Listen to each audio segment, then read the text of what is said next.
Good morning! I am Feliz Andrea Marie Ebrera of BSE 11 and I am here right now in front of you.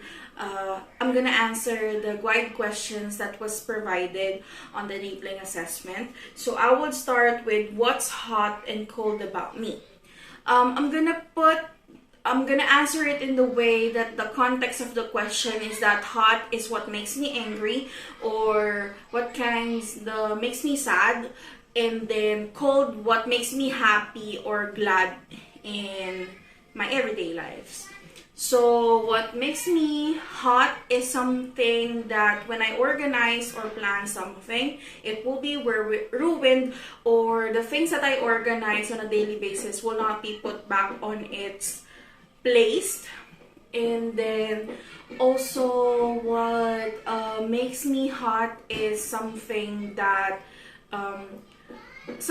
that you can do today but you chose to neglect to, or some things that you see on the house which you can get and put it on its place but you will not do.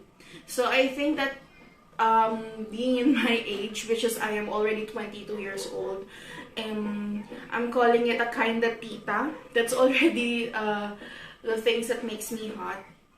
And I guess also being late. I really hate being late.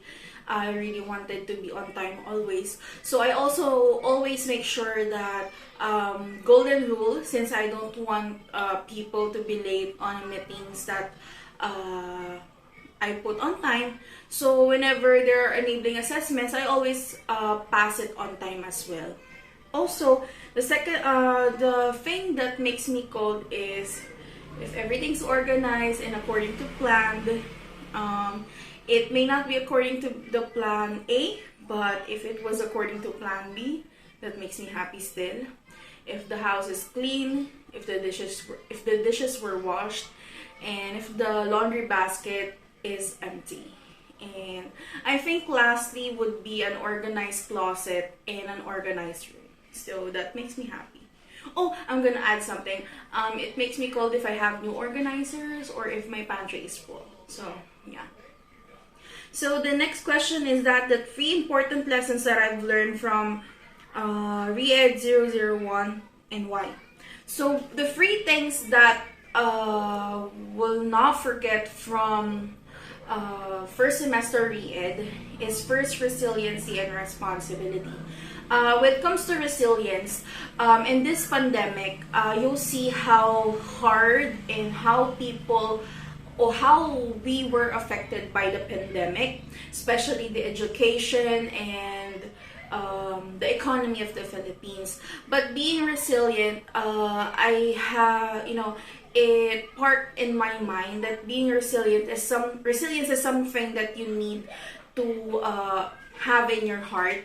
Whenever whatever will happen, especially because you need to stand up and then think of other ways. As what I have mentioned earlier, it may be organized and it was ruined. Always have a plan B, and then the show must go on. For example, you have problems with your work, then had a plan B where you can go up and continue with your life. It's not only applicable in this online learning where before we do face-to-face classes and now we do online learning. I guess it's applicable to life, that whenever life throws at you, you go ahead and stand up and do what's right, continue to do what's right, and continue to live a life. Next is responsibility. Of course, it's part of something that I will always have in my mind as well. Because for me, responsibility is something that we really make sure that we always remember. If you're not responsible of things, then how will things be organized or will be okay? If you're responsible at something, you always make sure that it will not goes out of hand, and you will be you are sure that everything will be on its place. And also one thing, responsibility makes you a better person. because responsibility for me is already attached to the word you do the right thing.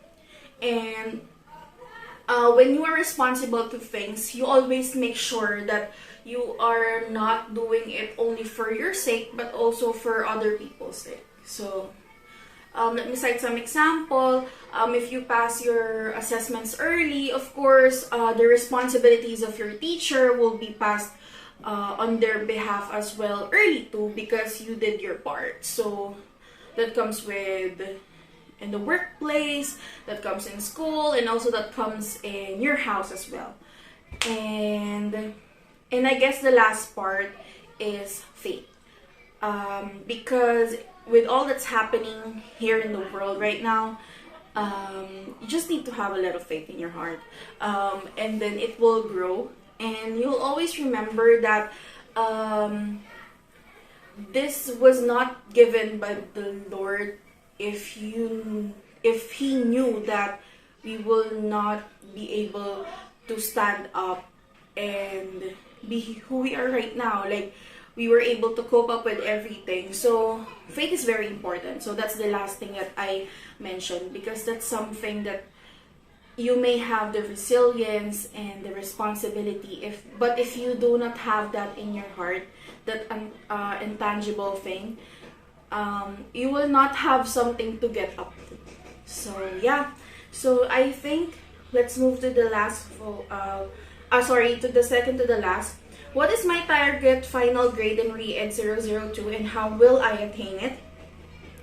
My target grade will be 100 because I am happy with my current grade with REED, but that makes me want more and pursue more in my studies. And I guess how will I attain it? To understand more the topics. I guess I read it. Yeah, all of the modules I was able to read it, but I need to be engaged with it deeper, so that all of the assessments that I will be passing will be on a deeper context as well, so that I can show and put it into words. So yeah, that's how I will do it. And what am I expecting from this course?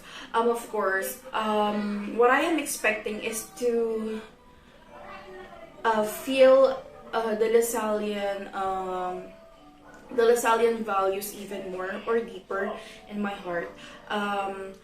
It's like for me, currently the blood, if I am talking into a blood, or if I am taking one bag of blood, I'm already on my 1/4 part of the blood, and that blood is a Lasallian core value. So I wanted more blood from that to be inserted to my veins. And of course, I am very willing to be corrected, especially because when I joined, or when I decided to wait for 2 years just to be a Lasallian, I should be able to absorb everything that LaSalle has to offer. And I guess that's all. Thank you.